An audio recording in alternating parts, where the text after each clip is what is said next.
Hey guys, sorry for not posting up a video in quite a long time. I personally have been very busy working on academics and stuff like that, and I couldn't post a video because that alone was quite time consuming and I couldn't spare time from my recreation. But without further ado, welcome to Pronish Part Guides number 4, which we totally didn't take from PC Part Picker. Totally, yeah.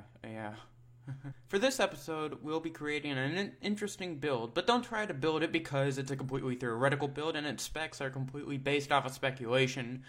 For the record, this will be a build based off of high-end parts, and thus will have a budget around $1,100, which is money you don't throw around on speculation, unless you're into that sort of thing.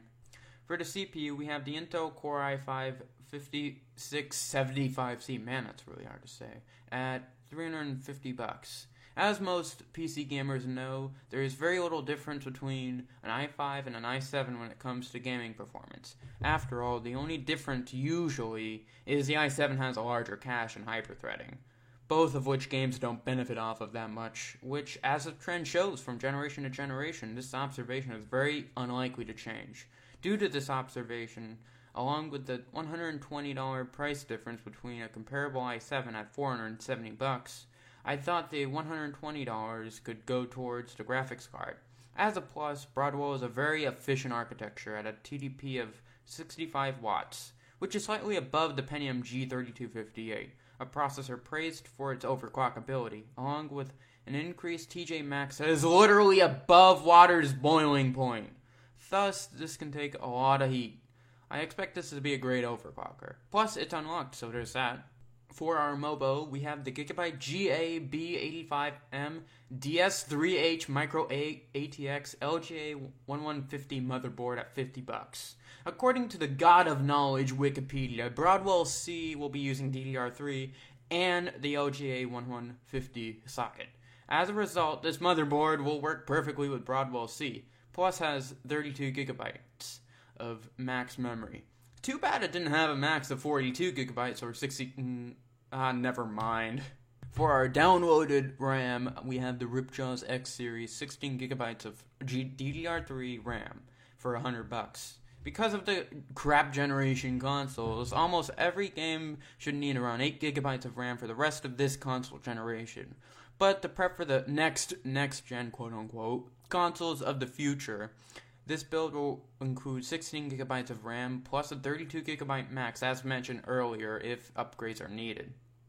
Our graphics processor is the AMD Radeon R9 380X at $400.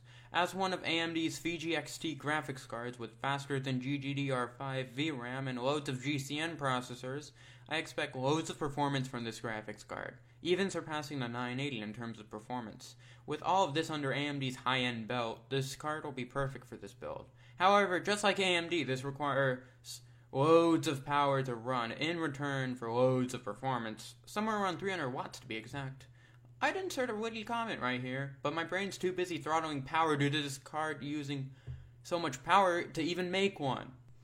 So yeah, for the storage, we have the Hitachi Geskstar 1TB 7200 RPM drive, along with the Samsung 850 EVO series 120GB SSD for $120. To complement the speed of the rest of the system, this build couldn't stand being held back with an HDD, so I added an SSD to relieve it. The SSD will be able to store the OS and a few other programs that benefit from fast storage bandwidth, like a web browser or an image editor. The 1TB HDD is for mass storage of video games. I have a 1TB drive in my main computer and I haven't used half of it, which leads me to conclude that most users will not need more than a terabyte of storage for years to come. The case for the build is the Fractal Design Core 1000 Micro ATX mid-tower case for $25. For the most part, a case is a case, but the only purpose of a case is, well, to keep it more manageable and tidy and to be good at dissipating heat. This cheap case addresses both needs perfectly fine. I swear, I'm the only one who thinks that cases are pointless to pay loads of money for. Am I right, people? Am I right? Am I right? No? Okay. Alright, and finally, for the PSU, we have the EVGA 750 watt 80 plus bronze semi-modular PSU for $75. As a consequence for being an OP card, no, not that kind of OP, this build will need a powerful power supply to accompany it. I chose EVGA because I personally have a friend who has been using EVGA PSUs for quite a long time with no problems, and thus I suspect their higher end PSUs to perform similarly. But man, this PC needs power. Plus it's compatible with low overclocking. Well, I don't even want to know the numbers. Here's a few benchmarks for the CPU and GPU, starting with the CPU, ending with the GPU. The CPU includes IGP performance, general specs, and frame rates when paired with an R7 240 in order.